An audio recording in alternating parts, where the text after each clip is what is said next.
why is it that some people have the ability to stand out and others don't? And what is it that makes them someone that people want to listen to? That's what we're talking about on today's Speak and Get What You Want podcast with the great Joe Heaps. Joe, how are you, my friend? Doing great. You, Doing great. Joe, you've done incredible things helping people get out there and really make a massive impact. You have your software company, eSpeakers, and you've recently written a book, Yeah. Master of the Yeah, we Mic. did. Okay, Masters of the Mic. okay, tell me. Hey, Well, get this. Look at this. See that little gold thread? number 1 bestseller on Amazon. that That's right. that's amazing. That's I got right. the book. I bought the book. Now tell me what was it? So you've been out there and you've been helping people stand out with your software e-speakers, but then you decide that no, I want to write the book. What was the thought process behind no, we're going to put this book out here to Yeah. even help people more so? Well, what we have found over the years, and we've done a bunch of research. I mean, we kind of started off doing it because of our software. We have a part of our software is a profile and a directory where people can book speakers, right? And speakers can get more exposure.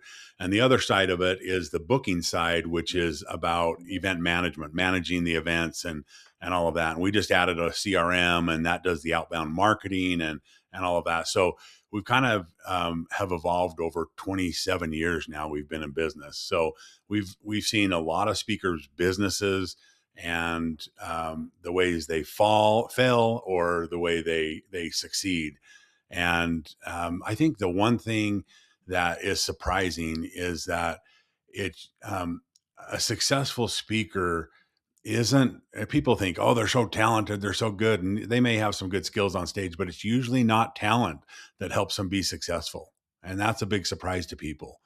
That's one thing that we've kind of uncovered is there's this gap between being really skilled on the stage and being really skilled at running a business, a speaking business. And that's where people usually overlook the value of running a speaking business. They just think if I speak a bunch and I'm really good on stage, people will book me. And that is true. It's kind of like the Field of Dreams concept, where, you're like, hey, if I build it, they'll come. If I'm a great speaker, it'll happen. And that's, in some cases, that is the case. If you land a plane on the Hudson River, you're going to get booked, right? People want to know, like, what did it take to do that, Um, but I think that most speakers are going to find themselves they're pretty well spoken. They have good stories. They're good on the stage, but they struggle running the business of speaking, and that's really what we've seen. So You know what, Joe, that surprised me when you just said that, because when you said that the most talented speakers aren't always the ones that win. Those who have maybe the greatest speaking ability aren't the ones that are getting continuously booked. You're telling right, me that right, there's more behind it than right, and in life. I think it's symbolic with life. Sometimes we just think that okay, I'm going to get by on my talent, but you're saying no, there's got to be right, a lot that goes into the right. back end. And it really what it comes down to is treating every job like it's, I don't know. Let's just say you're a $5,000 speaker or a $500 speaker or whatever it is. Like, double that and say, I want to treat every job like it's a $10,000 job, because Mm, it literally is, right? mm. So that's kind of the mentality you need to have, because people that get booked consistently, they respond fast. In fact, one of the stories in Masters of the Mic came from a speaker named Jeff Savilico. He's a Vegas headliner. He's super successful at all the things. He can make you laugh and juggle, and he's just so entertaining. But he decided to take that and branch into corporate speaking, and he has content he delivers now, and he interacts with, he has all of his act as part of that. And he did some things that you just wouldn't expect from an entertainer. Like, he's not in the business of speaking, but he talked about something he uncovered that just blew his business up. And what it was when he gets an inquiry, he responds immediately. He has pre-written templates that he'll text or an email or a voicemail.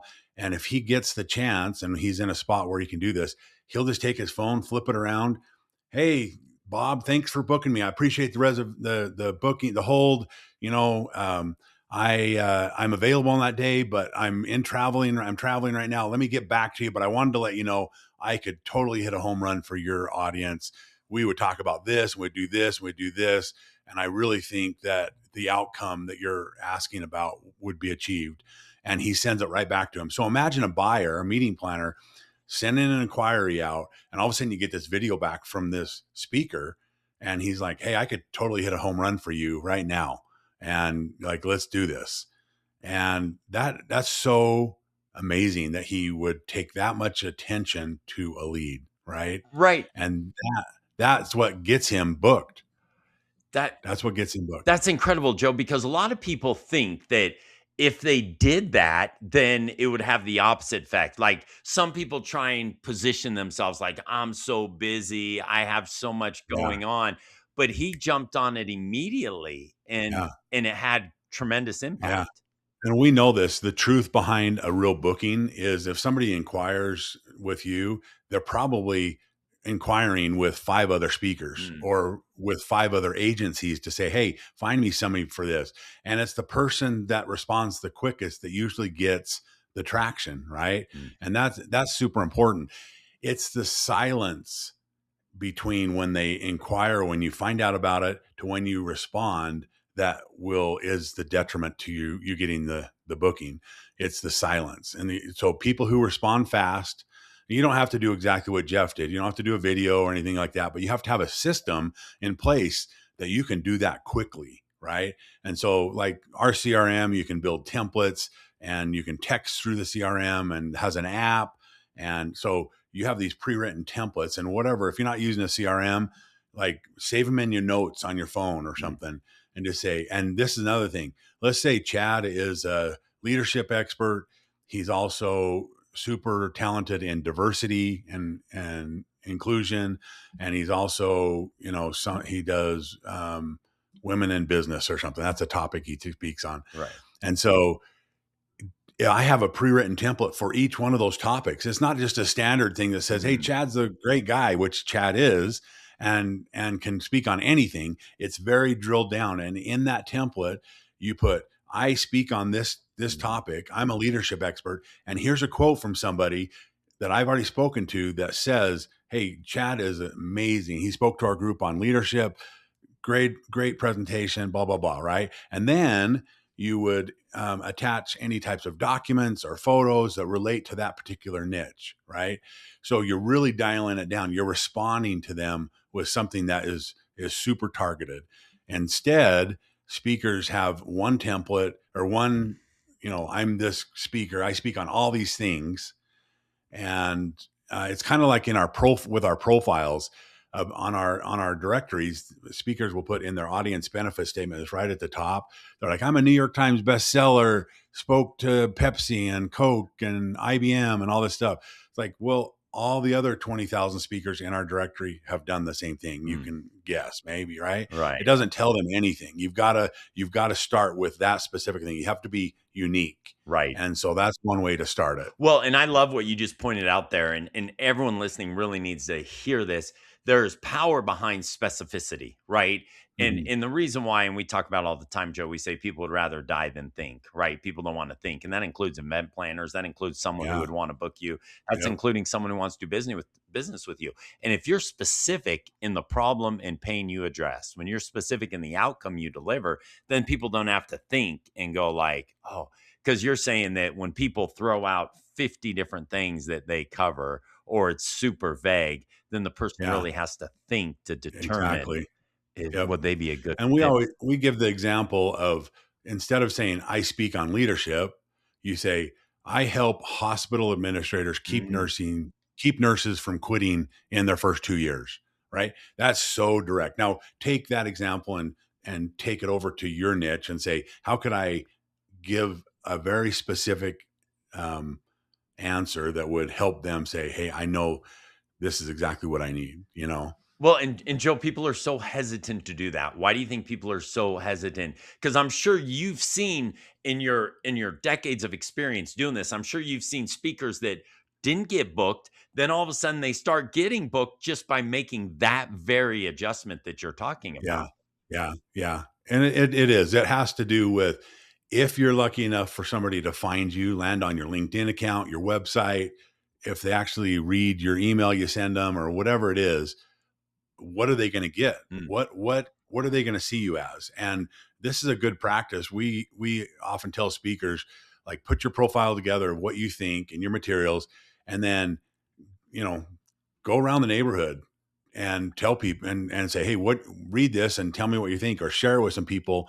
And even like family is a good spot to do that, because family, they know that Chad's a professional speaker and coach or leadership expert, but they don't know exactly what he does. mm.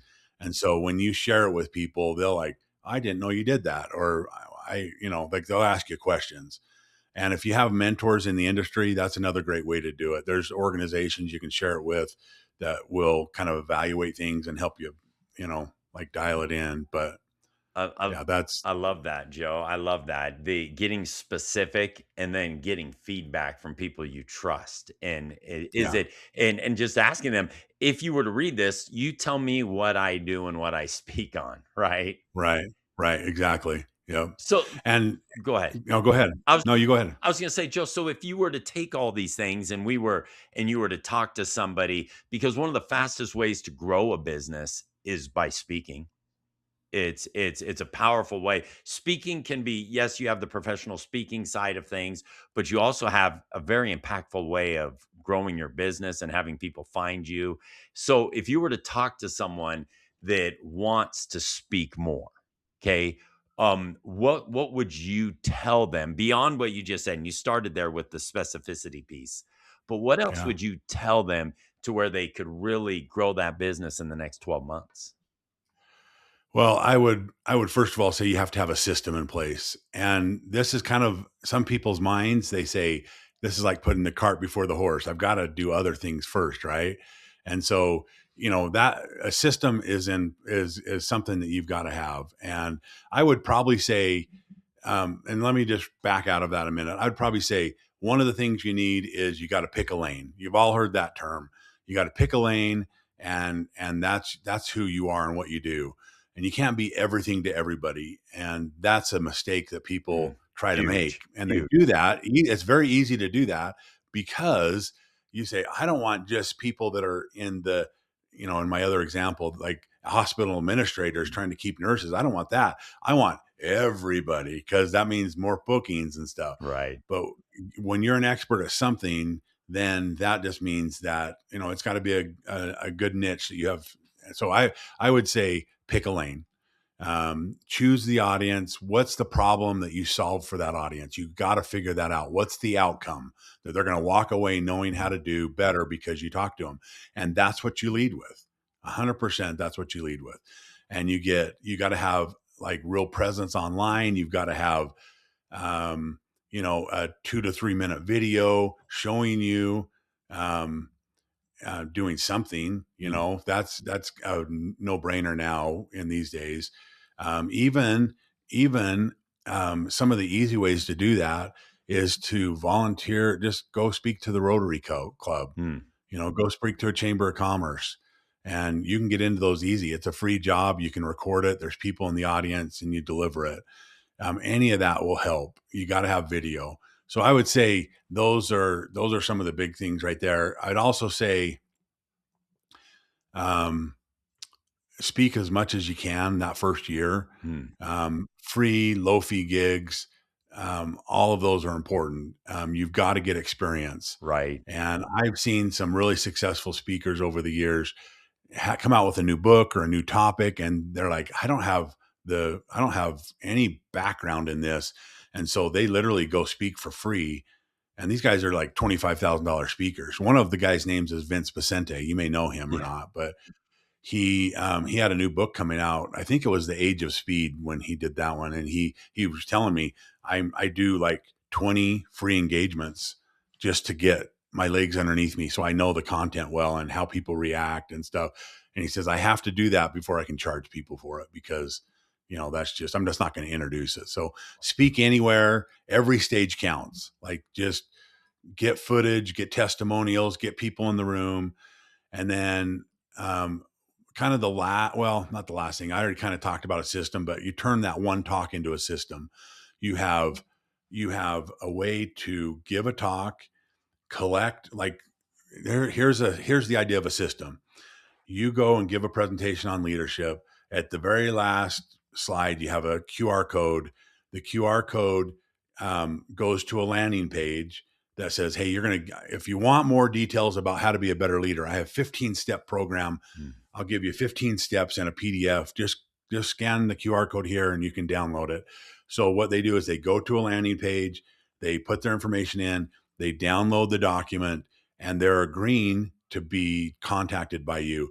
That contact information then goes into the CRM. It's automated. You set up an automation, so it's tagged as they downloaded the ebook or the PDF, whatever it is, and they go into a sequence. And so you write these emails, and like 2 days later, it says, "Hey, thanks for downloading my ebook. What did you think? Tell me what you thought." And then whatever you decide, a week later, a month later, it says, "Hey, did you get to the point where it says this? This is one of my favorite quotes in the ebook. Tell me what you thought." And it's just a way to keep people engaged and to get a following. Because what we found now is that today's speaker, the audience, your buyers, the people you're selling to, I guess I should say, are not just meeting planners, event organizers at a conference. They're the whole audience. It's everybody, Mm. because a meeting planner may book you to be on stage, but the people in the audience can download something and follow you on social media, and they can buy a course from you. They buy a book from you. They could get coaching from you. Like, there's so many opportunities to revenue opportunities. Okay. So I love this. I love this conversation, but I want to just highlight a couple of points, and then I want to double click on what you were just talking about there, Joe. First of all, pick your lane, get that specificity behind it. yeah, Then really every stage matters. Go and speak as often as you could. So step one, specificity. Two, really repetition and really getting that social proof. But step three, right behind that, and what you're talking about here is building out a system, right? That it's a actual business and not just this one-time speaking gig. yeah. But let me ask you this, Joe. What would you say to somebody who's like, well, they just paid me to speak. I can't really give additional information or any of that. What would you say to that? Because when I sometimes talk to professional speakers and colleagues that I share the stage with, I'm always saying that to them. And sometimes they come back to me and they're like, yeah, but they paid us to speak here. So why should I give additional content like that? And I know it's a mindset issue, but what would you say to that? I would say it's a long play. It's a long-term play. You're trying to get followers. You're almost, well, yeah, you're trying to get followers, right? You're trying to get people to engage with you, because there might be somebody that's in the audience that follows you and downloads that document. And yeah, you could go and speak, get the check, and you're off the stage and on to the next event. And that was easy. That's the way it used to be. Right. But now today's successful speaker isn't just a keynote speaker. They also have courses. Mm, They also have uh, they do coaching, they do training, they do consulting. They do lots of different things. And the reason they do that is now, obviously, because of COVID. So many speakers had 80 events a year, and COVID happened, and they had none, right. zero. Right. And the people that survived during that time financially had other pillars of income ready to go. So, Joe, so is it accepted and willing? Event planners, you work with a lot of them, you understand them. Would they be okay with you saying, "Hey, I've got a great PDF that can help you execute on the Sure. things that." Absolutely. They don't care. They want at the end of the game, at the end of the program, or the end of the event, they ultimately want them to say, "So and so, that was an amazing event. That person was great." They don't care about whether you're giving away something during it. They want everybody to be engaged. They want raving reviews, so that their boss says, "Wow, you knocked it out of the park. That was amazing." Right? That And so that's the bottom line. They could care less what you're giving away. Now, obviously, if you can't say for 7.99 you do Right, this. That doesn't work. right. But if you're talking about leadership and you say, "Hey, I've got this guide that you can use. Just scan right here and you can download it." They love that. I haven't heard of one person ever saying that they wouldn't allow somebody to do that. Joe, it comes back so much to the mindset, right? That the speakers, like I've worked over the years with a lot of attorneys, and they put themselves in, well, I don't ask for referrals, I don't ask for reviews. That's I'm above that, right? And speakers sometimes fall into that trap too. Like, I'm a speaker. That's all I'm going to do. But what you're saying is the most successful speakers are the ones that actually have a system and a business behind it. That's not Right. speaking because it Joe, speakers can come and go, right? They can, and I don't want to certainly don't want to say the flavor of the month, but speakers always have to be evolving and growing a business, because if all you're doing is just speaking, there's no longevity in that anymore. Right. Right. Yeah. I mean, you don't know John Maxwell, Of right? course, yeah. So I was at an event and I get in the elevator and it's the first time I'd ever met him. I'm like, I just had the guts to say, "Hey, you look familiar. Who are you?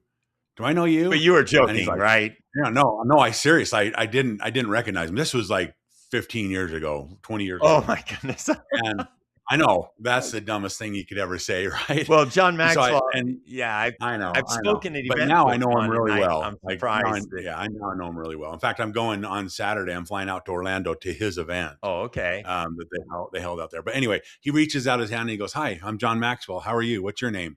And I told him, and I'm like, "Oh my gosh, I'm idiot. Like, what are you doing?" Anyway, and we started talking. And he said, "Have you read any of my books?" And I said, "No." And he's like, "Hey, they have them for sale down in the lobby. You go grab one and then email me and tell me what you think." My point is, he was selling. Mm, He's always selling, mm, right? right. And so you've got to have that mindset. This is a business. And part of the business is selling yourself. Always, and part of selling yourself isn't just selling product and stuff. It's selling, "Hey, download this, follow me for this, be on my newsletter," because eventually one of those people that are in the audience are going to be their best friend is an event organizer that could book you for an event. And they're like, "I follow this person. They're amazing." And anyway, so they could resell you somewhere, or they could say, "Hey, they have a course. You got to take their course." Like there's so word of mouth is so huge with that. So everybody is a customer, and you've always got to be selling. I love that. And I love the fact that it goes back to, though, having that system in place, because Hmm. John Maxwell had a system in place, right? So he was Right. able to say, "Oh, well, you haven't heard of me. The system says go buy my book," right? And so Yeah. it's all systematized. It's not caught up, Right. and he's not just winging it. Right. And now John Maxwell, he's got a lot of longevity. I mean, he's been Yeah. doing it for a long time, because Yeah. he hasn't just spoken, he's built a business behind it. Right.